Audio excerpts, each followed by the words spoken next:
Tapi yang perlu saya tegaskan lagi bahwa yang saya maksud korban itu bukan penjudinya. Korban itu adalah mereka yang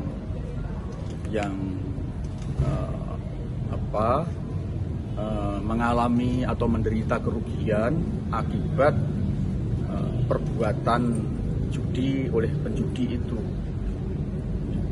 Jadi bukan penjudinya gitu. Beda dengan pinjol. Kalau pinjol itu selama ini yang dianggap korban kan yang pinjem kan. Kalau penjudi itu bagian dari pelaku. Dan itu menurut undang-undang yaitu KUHP pasal 303 itu menyatakan bahwa judi itu tindak pidana. Judi itu tindak pidana. Begitu juga Undang-Undang ITE nomor 11 tahun 2008 itu di pasal 27 judi online itu pidana. Dan termasuk pidana berat, bukan pidana ringan, karena hukumannya judi online itu 6 tahun penjara, denda 1 miliar. Ya, jadi penjudi atau pemain judi online itu termasuk tindakan melawan hukum yang sanksinya besar. Jadi kalau saya kemudian mau memberi bansos mereka itu ya tidak mungkin. Maksud korban itu adalah keluarga atau anggota yang menderita mengalami kerugian. Kerugian itu bisa material, bisa finansial, bisa psikososial. Kalau saya boleh beri komentar, misalnya kasus ini mencuatkan setelah ada kasus, mohon maaf ya, kan pembakaran yang dilakukan oleh seorang istri kepada suaminya itu kan. Ya.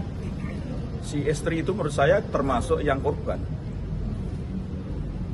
psikis. Saya kira saya bukan ahli psikologi, tetapi kalau saya telusuri, kemarin saya juga kebetulan berkunjung ke lokasi itu dan diskusi juga dengan beberapa orang yang kenal dia. Itu kan berpacaran sejak SMA kan itu. Saya tanya-tanya kepada orang yang dekat dengan dia, ya itu kemungkinan memang sudah mengalami depresi berat dan konfliknya dia mengalami tekanan sudah sangat lama dan itu adalah ledakannya. Ini artinya apa? Jadi sebetulnya korban itu real gitu.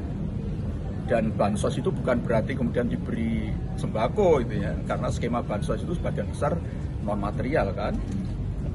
Untuk PKH saja juga lewat rekening, kemudian BPNT juga lewat rekening.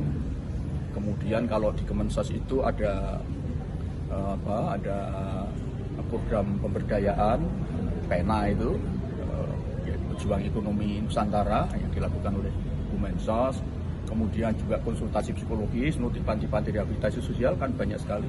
Dan secara tidak langsung saya sudah tanya Bu Mensos, sudah ada sebetulnya, tapi memang tidak spesifik karena di sana kan ada juga yang korban narkoba, korban kekerasan. Jadi memang belum ada penanganan spesifik, tapi sudah ada memang mereka-mereka yang menjadi korban judi online ini. Tapi sekali lagi bukan penjudinya. Kalau penjudinya, kalau dia telah menimbulkan korban yang sangat besar, dia harus ditindak secara hukum.